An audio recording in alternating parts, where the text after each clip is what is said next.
नमस्कार, मैं पंडित हर्षय पानीकर आप सभी लोगों का मेरे भाग्य चक्र दी फॉर्चून टेलर कार्यक्रम में बहुत बहुत हार्दिक स्वागत करता हूँ चैनल में। आप सभी लोगों को शुरू होने वाले पंच दिवसीय महापर्व दीपावली महोत्सव की बहुत बहुत हार्दिक शुभकामनाएं। आज हम बात करने जा रहे हैं पंच दिवसीय महोत्सव की, जो प्रायः वैसे तो एकादशी से शुरुआत मानी गई है। और इसका ज्योतिष में क्या महत्व और क्या करना चाहिए और क्या ऐसे करें कि माता लक्ष्मी हम पर प्रसन्न रहे करके, इसके लिए ठीक है, उसके लिए हम आज बात करेंगे। देखिए, वैसे तो कई सारे त्यौहार आते हैं, परंतु जो सबसे खास त्यौहार माना जाता है हिंदू धर्म में, सत्य सनातन धर्म हिंदू धर्म में, वो दीपावली महोत्सव माना जाता है। काफ़ी जोर शोर से इसमें तैयारियां की जाती, काफ़ी दिनों से, काफ़ी महीनों पहले से। और इसमें हम माता महालक्ष्मी की आराधना करते हैं। और इसकी जो शुरुआत हुई थी वो सतयुग के समय से मानी गई है कि उस समय पे प्रारंभ में, सतयुग के प्रारंभ में जो समुद्र मंथन हुआ था सतयुग में, उस समय में समुद्र मंथन में समय में काफ़ी सारे रत्न निकले थे। और माता महालक्ष्मी का भी उस समय प्रकट हुआ था, जिनका विवाह दीपावली के दिन भगवान विष्णु से किया था। तो और भी कई सारे रत्न निकले थे, इसमें हलाल विष भी निकला था। तो ये सब जो चीज़ें निकली थी और भी काफ़ी सारी इनसे जुड़ी हुई बातें हम आज करेंगे। तो चलिए पहले शुरुआत करते हैं। देखिए, दीपावली जो महोत्सव है हर वर्ष तो वैसे कहीं से अश्विन मास की कृष्ण पक्ष के भेद होने से कहीं कार्तिक मास का भी माना गया है। कार्तिक मास की जो मतलब कृष्ण पक्ष की जो त्रयोदशी है, और कहीं की पंचांग भेद होने से इसको कहीं कहीं अश्विन मास भी माना गया है। तो जो बताना चाहूँगा कि दीपावली जो महोत्सव है वो प्रायः जो है वैसे रमा एकादशी से आरंभ माना जाता है इसका। एकादशी जो है तिथि भगवान विष्णु की है, और एकादशी कारक मंगल है। किसी भी मंगल कार्य की शुरुआत भगवान इससे वैसे तो गणेश जी से की जाती है। और मंगल जो है सभी कार्य मंगलपूर्ण हो, अच्छे हो, इसलिए ऐसी प्रार्थना की जाती हो इस दिन से पुरुषार्थ के साथ में, क्योंकि भगवान विष्णु पुरुषार्थ को दिखाते, जब तक आप पुरुषार्थ नहीं करोगे तब तक आपको लक्ष्मी की प्राप्ति नहीं होगी। तो इस दिन से शुरुआत मानी गई, क्योंकि एकादशी तिथि के जो भगवान है भगवान विष्णु है, इसलिए इस दिन से उसकी शुरुआत मानी गई है। उसके बाद जो द्वादशी तिथि आती है, इसको वसु बारस के नाम से भी जाना जाता है। ऐसा माना जाता है कि समुद्र मंथन के समय जो कामधेनु गाय प्रकट हुई थी, जिनको सप्त ऋषियों को दिया गया था, तो उसकी पूजा की जाती है। और उसके बाद फिर त्रयोदशी तिथि आती है। इस दिन काफ़ी धन्वंतरी जी प्रकट हुए थे, क्योंकि हमको धन के साथ में स्वास्थ्य की भी आवश्यकता है। अमृत कलश लेकर के प्रकट हुए थे, जो देवताओं और राक्षसों के मध्य में बांटा गया था, परंतु देवताओं को इसका लाभ प्राप्त हुआ था, और जो सौरभानु राक्षस था उसने भी इसका प्राशन किया था। और जो भगवान विष्णु है उनको सूर्य और चंद्रमा द्वारा बताने पर उनका शिरच्छेद किया गया था। जो राहु एवं केतु, ऊपर का जो हिस्सा है वो राहु और नीचे का जो हिस्सा हो केतु, वो बना। तो हमें धन के साथ में अच्छा स्वास्थ्य रहेगा, तो तभी हम उस धन का उपयोग कर पाएंगे। उसी के अलावा इसके बाद आती है नरक चतुर्दशी तिथि। तो इस दिन ऐसा माना जाता है कि भगवान श्री कृष्ण जी द्वारा नरकासुर जो राक्षस है उसका वध किया गया था। इस दिन अभ्यंग स्नान का भी महत्व है, जो प्रातःकाल किया जाता है, तिलक किया जाता है। और माताओं द्वारा जो अपने घर परिवार के सदस्य हैं पुरुष, उनका तिलक किया जाता है। इस दिन चंदन का उपटन लगाया जाता है प्रातःकाल। जो मुहूर्त है सुबह है चतुर्दशी को, और उपटन लगाया जाता है। रूप चौदस के नाम से जाना जाता है इस दिन, कि नरकासुर का वध किया गया था, तो उसके बाद सभी जो दासियाँ थी उनको छुड़ाया गया था भगवान श्री कृष्ण जी द्वारा। और त्रयोदशी तिथि को एक और चीज़ कहूँगा कि इस दिन अकाल मृत्यु से बचने के लिए इस दिन जो है यमराज जी, उनके प्रार्थना प्रसन्नता हेतु यम दीपदान किया जाता है। ऐसी एक कहानी प्राप्त होती है शास्त्रों में कि एक बार कहीं तभी किसी की अकाल मृत्यु को प्राप्त हुआ था, तो उनके जो दूत है उनके द्वारा यमराज जी से पूछा गया था कि काफ़ी करुण था कि अब भी ब्याह हुआ था और इनके साथ में ऐसी घटना हुई, इससे कैसे बचा। तो यमराज जी द्वारा बताया गया था कि यदि आप यम दीपदान करते हैं तो त्रयोदशी तिथि को, तो उससे अकाल मृत्यु से रक्षा होती है, आपके परिवार में कभी किसी की अकाल मृत्यु नहीं होती है। तो इस दिन जो धन त्रयोदशी सायंकाल में दक्षिण दिशा के तरफ मुँह करके आपका जो मुख्य दरवाज़ा है वहाँ पे रंगोली उतारे और थोड़े से फूल वगैरह डालें और बतासे या कोई भी मिठाई का ओगल का सरसों के एक दिया ले, उसमें लगे तो आटे का दिया बनाए या जो भी दिया आपको प्राप्त होता है उसमें सरसों का तेल डालें, उसकी चौमुखी चार मुख करें, उसमें बाती डालें और सरसों का तेल का दिया संकल्प लेकर के यमराज जिससे प्रार्थना करके अपने जो है उनसे प्रार्थना करें, संकल्प लेके अकाल मृत्यु हमारे परिवार में ना हो, हमारे परिवार में कभी किसी अकाल मृत्यु कोई रोग शोक दुख ना हो, ऐसा प्रार्थना करें और उनसे उनके निमित्त दीपदान करें। और एक मंत्र बता रहा हूँ मैं, डिस्क्रिप्शन बॉक्स में भी वो मंत्र डाल दूंगा, तो मंत्र को आप सुन सकते हैं। मृत्यु नाम पाश दंडाभ्याम कालेन श्यामया सह त्रयोदश्याम द्विपदानात् सूर्यजः प्रियंताम मम। दक्षिण दिशा के तरफ मुँह करके प्रार्थना करें ये, क्योंकि जो यमराज जी की दिशा है वो दक्षिण दिशा मानी गई है। इस प्रकार से आप प्रार्थना करें और उसके बाद में आप जो है यमराज जी के निमित्त दीपदान करें। और जब जो दिया बढ़ जाए अर्थात जब पूरा जल जाए उसके बाद वो जो दीप है उठा करके फेंक दें बाहर, घर के बाहर, उसको वापस घर में लेकर के ना है।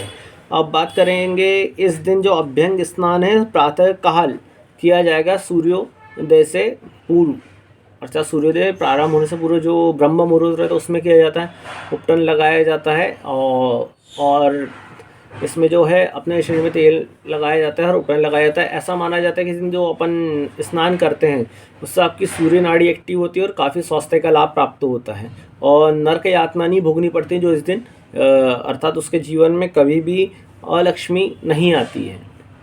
ठीक है, उसके बाद आता है अपना दीपावली महोत्सव। जो दिवाली है इस बार वैसे 12 नवंबर को ना जाए क्योंकि काफ़ी तिथियों का अलोप हुआ है। वैसे तो मैं आज वीडियो बना रहा हूँ, कल आपके समक्ष ये प्रकट रहेगी। तो आज जैसे एकादशी और द्वादशी एक साथ आई शाम के काल में, तो देखिए जिस तिथि के समय जो समय दिया गया है पूजन का उसी समय करना ज़्यादा उचित है। लेकिन चंद्र तिथि काफ़ी प्रधान मानी गई है। जैसे रामनवमी को रामचंद्र जी का जन्म दोपहर में हुआ था, तो नवमी तिथि जब रहेगी दोपहर रहेगी तभी उसको माना जाएगा। ऐसे उदया तिथि के साथ मैंने हर तिथि को उदया तिथि के साथ नहीं जोड़ा जाता है। और उसी के साथ में कहूँगा कि जो 12 तारीख को है दोपहर में दिवाली लग रही है 2 बजे के बाद, तो उसी दिन 12 तारीख को सायंकाल में प्रदोष के समय आप ये पूजा करें। जो अर्थात व्यापारी लोग हैं वो दोपहर में पूजा कर सकते हैं, दोपहर के बाद में मुहूर्त मिल रहा है 3 बजे से इसके बीच में और बाकी जो घर पे पूजा करना चाहते हैं वो इसमें पूजन करें अपने प्रदोष काल में, जो सूर्यास्त के जो 2.5 घंटे का समय होता है उसमें आप पूजन कर सकते हैं गोधूली बेला में प्रदोष काल के समय में। और उसके बाद में जो है एक महानिशित काल होता है जिसमें आप यदि कोई अपना मंत्र सिद्ध करना चाहते हैं, कोई यंत्र बनाना चाहते हैं तो वो भी आप बना सकते हैं। तो सायं काल में पूजन करें। अब इसका ज्योतिष से क्या तात्पर्य है, ज्योतिष से क्या संबंध है, देखिए ब्रह्मा द्वादशी, जैसे इसका मैंने बताया एकादशी का, वैसे द्वादशी जो तिथि है उसके कारक जी ब्रह्मा जी माने गए हैं जो मतलब जनरेटर है। तो उस दिन द्वादशी तिथि को जैसे मैंने बताया था वसु बारस के नाम से जनरेटर, तो माता के द्वारा जो जनरेटर था, तो गाँव से हमको काफ़ी सारी चीज़ें प्राप्त होती, गोबर प्राप्त होता, गौमूत्र प्राप्त होता है, दुग्ध प्राप्त होता है, तो पोषण का कारक बनता है। और ज्योतिष में इसका संबंध वैसे पुष्य नक्षत्र से है। गाय को पुष्य नक्षत्र उसका थन गौ से बताया गया है, तो पुष्य नक्षत्र पोषण का कारक है। तो पोषण के लिए इसलिए गाय की पूजा कीजिए। उसके त्रयोदशी तिथि का कारक वैसे शुक्र है, शुक्र जो है, और इसके देवता वैसे बोलूँ तो शिव जी की पूजा इस दिन की जाती है। हो सके तो आप रुद्राभिषेक भी कर सकते हैं उस दिन, और साथ में इसके जो देवता माने गए हो कामदेव माने गए हैं। कामदेव अर्थात आपकी कामनाएं पूर्ण करने वाला व्रत। शुक्र प्रदोष है इस दिन, तो इस दिन शिव जी की आराधना करें और अपने जो अंदर के काम विकार है उसको आप नष्ट करें, गलत विकार है। और उसके बाद जो चतुर्दशी तिथि है, इसके जो तिथि के कारक है वो चंद्रमा इस दिन काफ़ी क्षीण रहता है, ठीक है। तो इसलिए शिव की आराधना करना चाहिए, शिव का ध्यान अवश्य करें शिव जी का। उसके बाद जो अगली तिथि आती है अमावस्या तिथि, इसके कारक जो माने गए हैं और राहु और केतु वैसे माने गए हैं। अमावस्या का तो राहु माया है और लक्ष्मी जी जो है वो माया का ही स्वरूप है। एक तो पैसा है, उसी को पूछते हैं लोग कैसा है, तो इस दिन इनकी पूजा इसलिए की जाती है, अमावस्या को प्रकट हुआ था। तो इस दिन आप सायंकाल में अपने बंधु बांधवों के साथ में मिलकर के हंसी खुशी माता लक्ष्मी की आराधना करें।